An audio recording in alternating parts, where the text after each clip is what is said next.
Alam niyo po, no, there is this two process of plant propagation na hindi ko po makakalimutan. The term is marketing and grafting. Grafting po is you will combine two different plants, while marketing on the other hand ay ikakat mo yung branch ng mother plant tapos pauugatin mo para makagawa ka ng bagong halaman.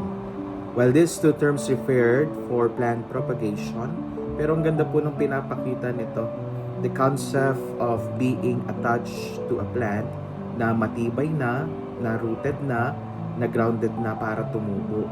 Nung magkakaugat ang halaman na ito kasi nakakapit sa puno ng halaman, magiging bagong halaman ito kasi binigyan ng sustansya ng halaman kung saan ito nakaugat. And this concept of market and graft ay yung pinapakita at pinapaalala po sa atin ngayon ng ating ebanghelyo.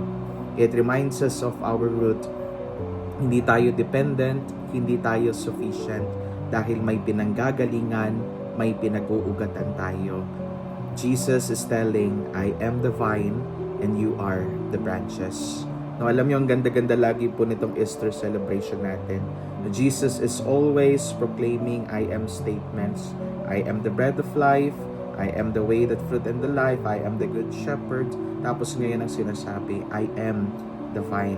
An indication telling us, wait lang, nung kilalanin mo ako sa bawat pagkakataon ng iyong buhay, ako yan. A manifestation na hindi tayo yung gumagawa ng buhay natin kung hindi pinapakilala lang ni Jesus. Kaya nga po, in everything we have in life, it must always be aligned to Jesus. Nakakapit, nakaugat, parang isang halaman sa puno ng halaman. Pag wala po si Jesus, wala rin tayo. Walang value, walang halaga. And the only one that we have in life ay dahil galing lang sa Kanya, kaya nagkakahalaga.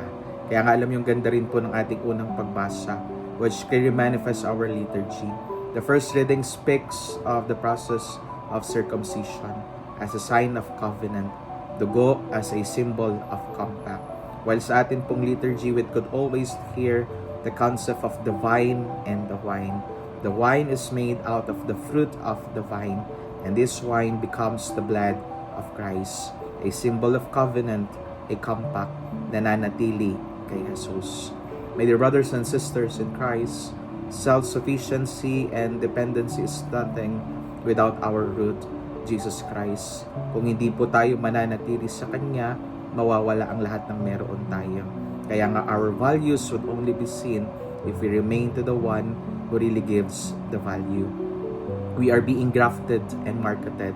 Kaya nga remain attached to the main tree, ang tunay na ugat at pinag-uugatan ng lahat, ang ating Panginoon. Tayo ay namumunga kasi nakakapit tayo sa bunga.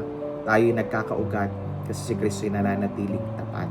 Tandaan po natin, hindi ito dahil sa atin, kaya manatiling nakakapit pa rin. Amen.